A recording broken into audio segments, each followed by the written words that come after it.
So, Jess, tell us something about your background. I'm an artist by trade. For the last 35 years or so, I've been creating picture books for children. So I write the words and I create the pictures, paint the pictures. This is an art form that perfectly suited what I was into. I went to art college. I loved to draw, and I also loved to write. And when I was a kid, I loved comics, and I loved the way that the pictures interacted with the words. And I'd fill sketchbooks with drawings of characters, and I'd love the fact you could do a speech bubble, and that character came to life. So when I left college, I found that picture books was a perfect place for me to use both my interests and my skills. So I started creating picture books, and my first one came out in 1984. Since then, I've done about, I think, 48 picture books. So for any people watching who have children, who've had children in that time, may know my name from that area. But my life has taken a big change. So I've been doing that for 35 years. But I haven't done it for the last 2 years or 3 years, because I've been writing 2 books, adult books for a change. So it's very different for me. And these books are a reflection on something that happened in my life.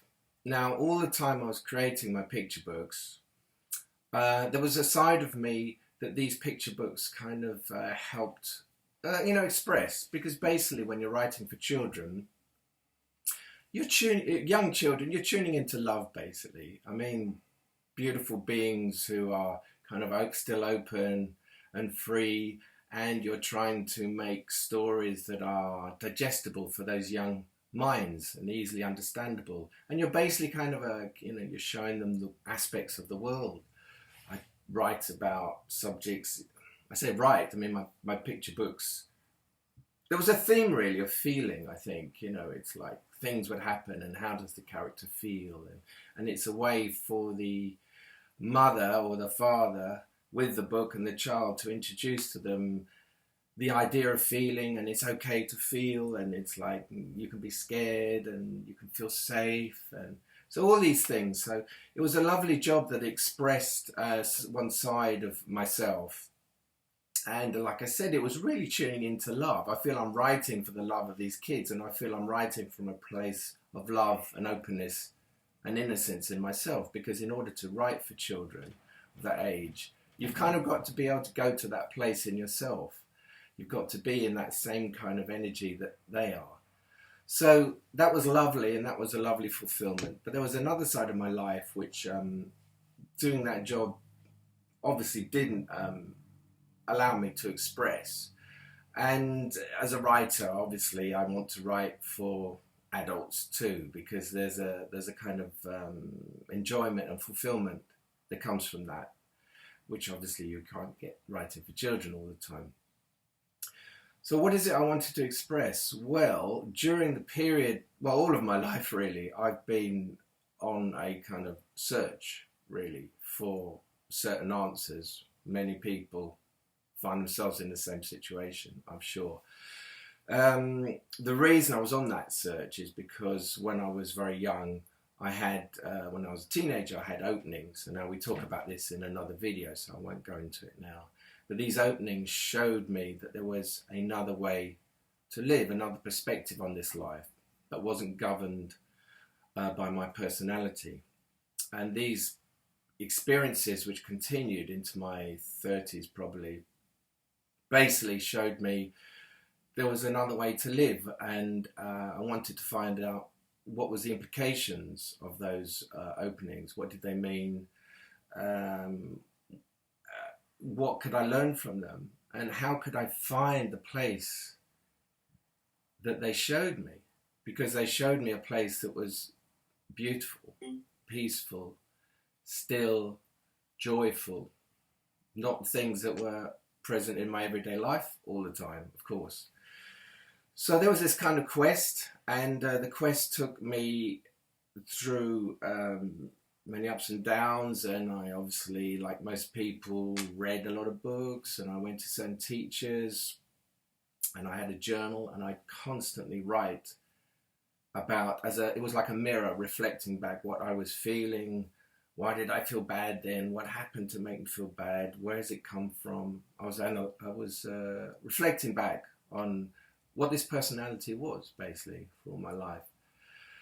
So this went on until 2004, when the suffering in my life reached a kind of crescendo, and it expressed itself in a breakdown.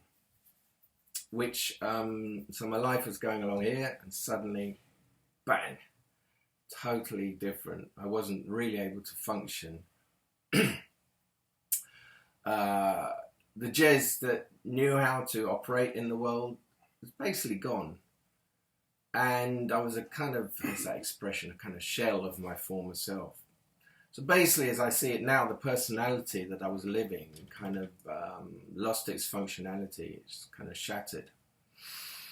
And I was left in a life that was quite reclusive and damaged and extremely painful and scary. And this went on for a long time. How long? I would say 6 or 7 years. I mean, there's different stages of it, you know. But to get my life back, it took a long time. So, get my life back is an interesting phrase, but whose life was it that came back? At the end of this period, there was what I call a shift.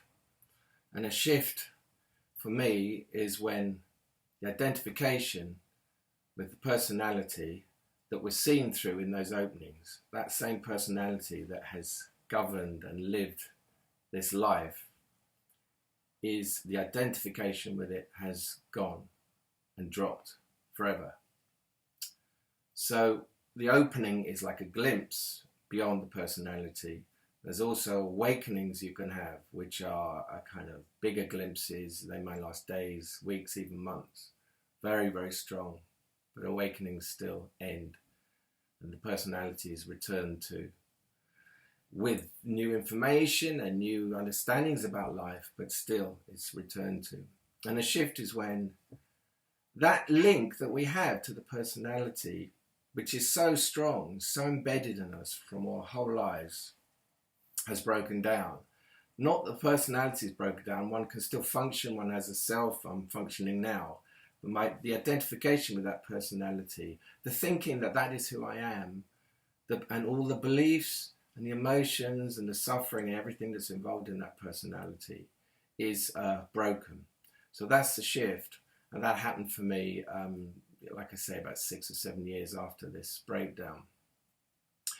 This then led me to, it didn't lead me to anything at first.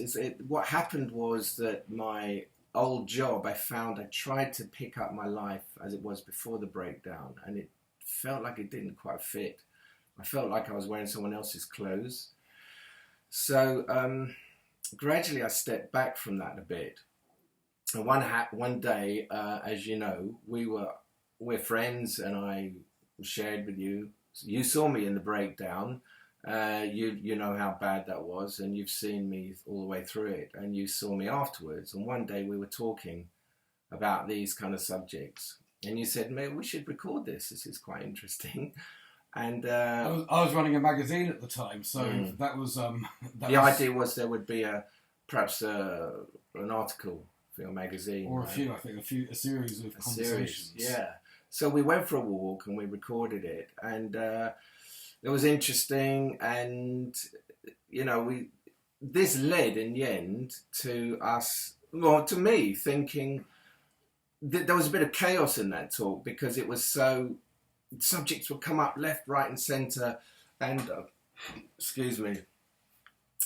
And what I realised is, in order to talk about this subject clearly, with real clarity, which is what it needs, there has to be a kind of you've got to talk about the ABC and understand the basic principles before you move on to more complex and different things later on.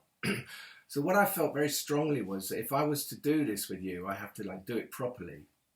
And I have to kind of come up with almost like a curriculum, an order of subjects that need to be laid down step by step, into which you, but then whoever may read it later on, would follow those steps and get through it and understand those principles in a very structured way, because that's what it needs. Because it's so easy to get confused in this. The concepts are so big, so wide, so massive, so exhilarating and disturbing and all sorts of things. So this was my feeling. If we're going to do this, we've got to do it right, and my way would be to do it in an orderly fashion. So I came up with a series of subjects that we should start with, and we did that, didn't we? And then I didn't work out the whole book, but the whole book just kind of step by step, I need to do that next, and then I need to do that. This grew into a massive book, too big for a book, and one day I realised that actually it needs to be 2 books, and those 2 books became books that I'm happy to say are going to be published perhaps early next year, 2019. And the first book is The Story of You, and the second book is The Infinite Journey, and the overall title of the series is Life Beyond Personality. Brilliant, thank you.